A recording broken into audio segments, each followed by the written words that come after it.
दुनिया का सबसे जहरीला सांप है रसल वाइपर, देख सकते हैं कितना मोटा है।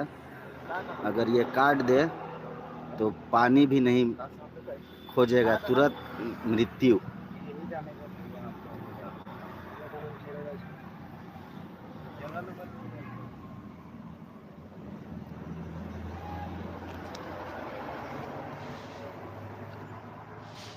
देख सकते हैं कितना मोटा है और ये यहाँ निकला है।